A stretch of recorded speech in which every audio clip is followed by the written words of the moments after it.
Hello, fifth graders. Welcome to Math with Mrs. SJ. It's me. You know who I am. Welcome. Our lesson today is going to be continuing our conversation of adding and subtracting fractions. Thank you so much for those who are here and already in the chat. I appreciate you guys. Yes, I was about 5 minutes behind because, of course, an installation had to occur at the very last moment. So, just one of those things that even when we are ready and we have everything up when we need to, we get thrown curveballs from day to day. So, if you haven't, take a deep breath in through your nose and exhale, and thank you for being ready. Let's look at our teaching point below and make sure you've got your, over here, your materials with you, your math notebook, a writing utensil. Today we're going to be layering on top of our teaching points. Really, the goal for math lessons is for number one, you to be able to take notes, right? And we're going to really go over what is expected when you're taking notes and then how to also follow along so that you're doing the math with me. So really, we're also going to be discussing that exit ticket from earlier this week called Cindy's Cats. So this is going to be familiar. We are going to continue to add and subtract fractions and mixed numbers with unlike denominators. And we're also going to learn a trick today. So let's get ready. Yep, today is Thursday, October 8th, 2020. We are embarking on fractions or continuing our fractions lesson. This morning I showed us this self-check. Miracle was able to read this for us, and I just wanted to have another reminder of how we know we are succeeding throughout our lessons. You are always asking yourself, well, what am I learning today and in this lesson? Why am I learning it? And how will I know that I've learned it? So these are really great questions to get in the habit of asking yourself, and we are going to monitor our understanding as we go. Now, in our fraction lesson today, I've outlined not just our teaching points, but also your goals. Your goal today is to take notes. Now, we are taking notes on a strategy that is familiar. You've learned this strategy in 4th grade and likely in 3rd grade as well. And this strategy is called the 3 reads strategy. What is it called? The 3 read strategy. Your other goal that you are really taking to heart, not just in math lessons, but in all lessons, is that you are writing down any questions that you have as they are coming up. If you are in your head and you're thinking, I don't know what to do next, write that question down. What do I do after I convert my numbers? So by listening to the thoughts that you're having in your head, you are going to be able to have a clear question in mind for not just to bring to small math groups. You can also write your question in the live chat so I can answer it live. And this is also a great thing because if you're writing down your questions, you can always come back and say, oh my gosh, I answered my own question in this process. Now, in addition to being able to add and subtract fractions and mixed numbers, we are also going to be using the 3 read strategy so that as we are getting new word problems, okay, and take a minute to think to yourself, how do you feel when I say word problems? In the past, how have you done with word problems? Now, as myself, as a budding mathematician in elementary school, math I loved, and word problems were hard for me. And they're tricky because it's not just asking you to do the math, it's asking you to almost decipher what is being asked of you.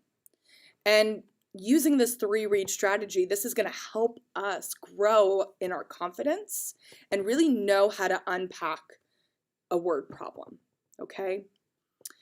And so through this, we're going to start just by taking notes on this 3-read strategy, okay? And really, the 3-read strategy is going to be important on its own. And when we have time, we're going to introduce our first word problem and get started using this 3-read strategy. Now, I have our awesome poster over here, and really, when you are taking notes, we are going to, let's see here.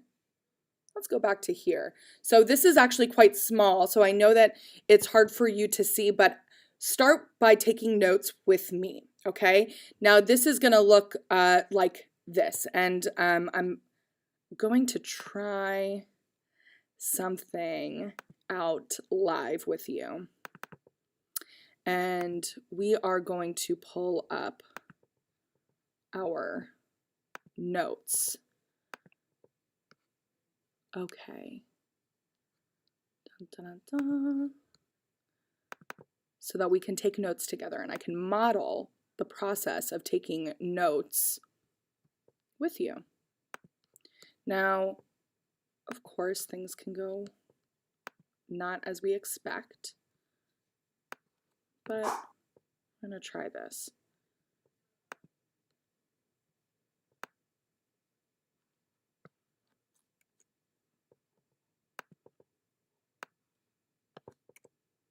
Thanks, you guys, for being patient with me.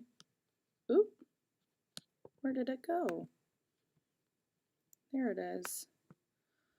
Okay, let's see if we can pull this up. Thank you so much for being patient with me because I really want to have us take some solid notes. So while I'm getting this pulled up, I would like for you to get your page set up with a title of 3-read strategy. 3-read strategy, and number 1, 2, and 3. Great. Here we go.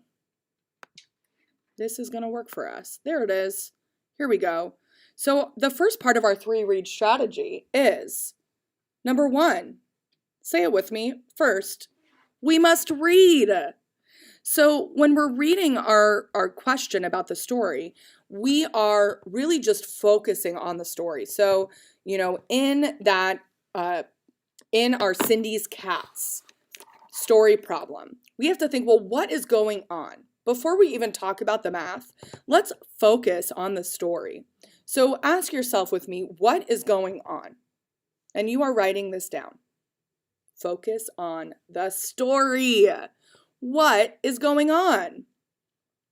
Not just that, we have to think, okay, well, we know that when we were reading this, Cindy has 3 cats, Tommy, Sammy, and Goldie. Now, the situation is that we're being introduced that Cindy feeds them a certain amount, they have a certain amount of water, and they sleep a specific amount every day. That's the situation. Now, many of us know that this is just typical cat behavior. And even some of us who don't have cats but might have dogs or hamsters or leopard geckos, they also do these same things. They sleep, they eat, they drink water, right? These are basic needs of living creatures. Now, here is that third asterisk, that third part of the first read. What action or operation will you need? So we know that our teaching point today is regarding adding and subtracting fractions and mixed numbers. So we know it's either going to be an addition problem or a subtraction problem. So in the chat, you can let me know, I'm ready. I've copied down the first read directions so that we can move on to the second read directions. And I'm going to make this a bit smaller so that we can start pulling this up. Here we go. Now we're going to move into the second read. So our first read was just reading it to understand what the situation is. What's going on? Okay, well, we know there's these 3 cats. We know that they sleep a certain amount. So maybe this question is about, okay, well, Cindy has 3 cats, Tommy, Sandy, and Goldie. Now let's move along. Each day, Tommy sleeps for 14 hours and 3/5. 14 and 3/5 hours. And Goldie sleeps for 16 and 3/10 hours. How much longer does Goldie sleep each day? Whew. Okay. So now let's ask ourselves, we're in this first read. The story is now specifically asking us about how much they sleep. Now, when it says, how much longer does Goldie sleep each day? When I hear the word longer, I think what? And you can write in the chat. If I hear how much longer, is that going to be addition or subtraction? Right, we're just on this first read. We're getting ready for the second read. Well, when I think of words that are, let's say, addition words. Addition words, I think of more, like how much more. I think of longer, together. I think of words like in total. And I know my picture is super teensy tiny, but absolutely these are words that I think of when I think of addition words. And I'm seeing, thank you so much, Dermot, for saying, yeah, addition. It's asking us how much longer does Goldie sleep each day, and then really then Tommy, right? Because we're given Tommy and Goldie's hours slept. So thank you, Quincy. Absolutely. We can see longer. Oh, there it is, longer. It is an addition equation. So we know the operation, we know the situation, we know what's going on. Now we're going to read it a second time. When I read this, I want you to focus on the quantities, which means what numbers do I hear? Say it with me. What numbers do I hear? And knowing that quantity and number, these are the same thing. Say this with me. Quantity, numbers, quantities, numbers. Test yourself out. Maybe you can stop saying numbers today and start saying quantities. If your parents, you can even make a funny game out of it. Like, I would like a quantity of 2 hash browns this morning, Mom. Or, I've drinking a quantity of 3 glasses of water so far. So this is a really easy way where we can start introducing more robust mathematical vocabulary into our day-to-day language, our day-to-day lexicon, if you will. So now I'm going to read this. I want you to write down the numbers. No, in that first read, we're not paying attention to the numbers. That's not what we're paying attention to. The second time around, we're paying attention to the numbers. So focus on the quantities. And I want you to think about, well, numbers aren't just numbers. They represent something. So what exactly do these numbers represent? And is there anything that we still don't know? So listen carefully. Okay, I'm going to start by reading just that introductory part. Cindy has 3 cats, Tommy, Sammy, and Goldie. Each day, remember paying close attention to that, to the numbers, the quantities. Each day, Tommy sleeps for 14 and 3/5 hours, and Goldie sleeps for 16 and 3/10 hours. How much longer does Goldie sleep each day? So, what numbers did we hear when we read this a second time? What numbers did we hear? Oop, oop, oop. Getting a little wild here. Sorry about that. Okay. What numbers did we hear when we read this a second time? Well, I don't know about you, but I heard some big fractions, right? I heard the number, and you can say, like, I also wrote these numbers down.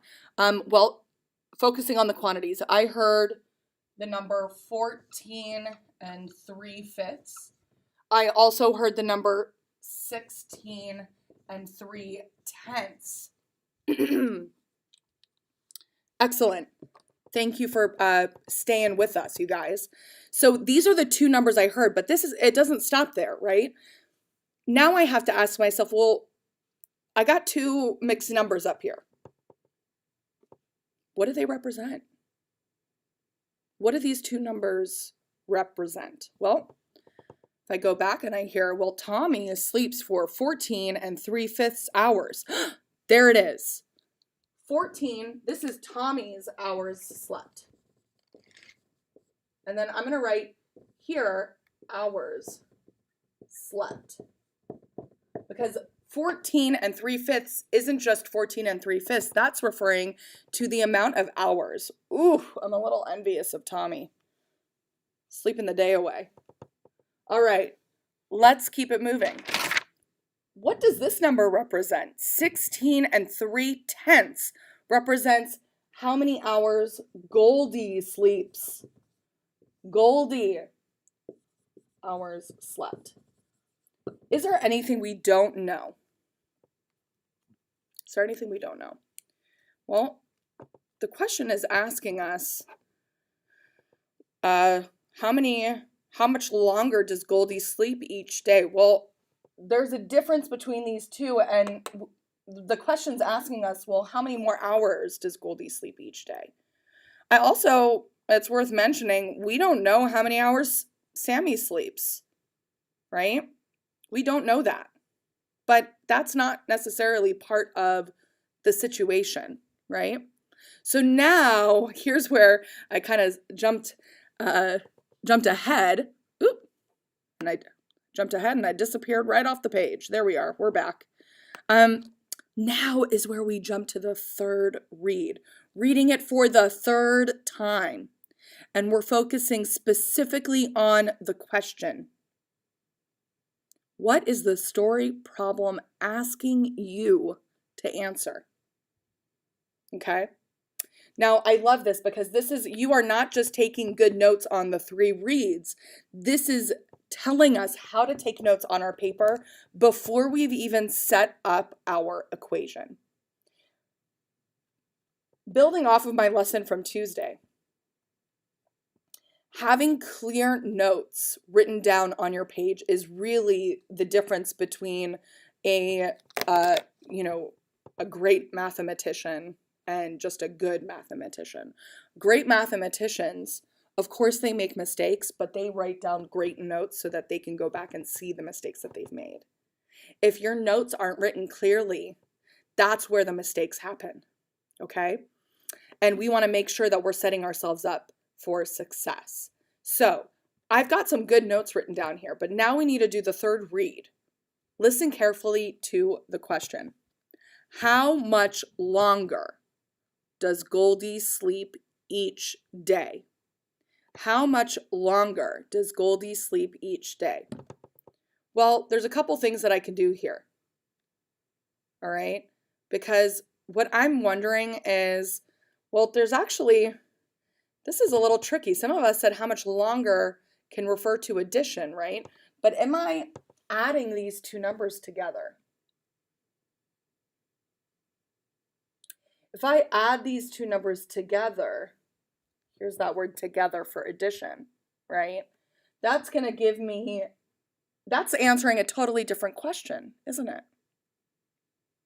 Because if the question was how many hours does Tommy and Goldie sleep combined, that's a totally different question than how much longer does Goldie sleep each day. Now we can approach this in two different ways, okay? we can approach this in a few different ways. So really what I would like for us to do now, and I am pulling that off to the side, and so if that startled you and you were still taking notes, know that you can always go back. But right now we're going to use these 3-read strategy to start doing the math, because we know that we're not adding these two numbers together. Okay. Now there's a few different ways we can look at this, right? I'm seeing that we have 3/5 and 3/10. I know something about the 10 and 5s. They are related, right? And this is where coming back to our math chart, our multiplication chart really helps, okay? Now, let's say I'm using a number line to solve this. Well, I know, let's say this is 14 and 3/5. I need to find this amount of number between the two, right? So there's 16 and 3/10. I need to figure out how much is in between here. So really, this is a subtraction equation, okay? Now, I do want to say that when we are looking at these numbers, these are some big numbers, right? I can easily say, well, I know that 14 is 2 away from 16, right? We have 14, 15, 16, right? 15 would be over here. And that's one hole. Here's another hole. That's one way to solve this, but I really would like for us to use that step-by-step guide that we have previously referred to when supporting our understanding of how to add and subtract numbers with unlike denominators. So I apologize, you guys. There are some things that are missing here, but here's the next step, okay? Because we are embarking on our 23rd minute together, and I don't want to take up too much time for a super long lesson, especially because I do want to make sure we have time to work on this in our small groups. So at this point, I want to say, if you were able to take notes on the 3-read strategy, excellent. If you are able to take notes on our Cindy's cat so far, great. If you know how to take the next step to solve this equation, that is what you are doing on your own time. If you are still feeling confused, please come to our math small groups, which is going to start momentarily. This is going to conclude our lesson for today, but it is just a to be continued. We are going to continue working on this. So this isn't the end. Your expectation for the end of this lesson is to have taken those notes, and then you are going to be looking ahead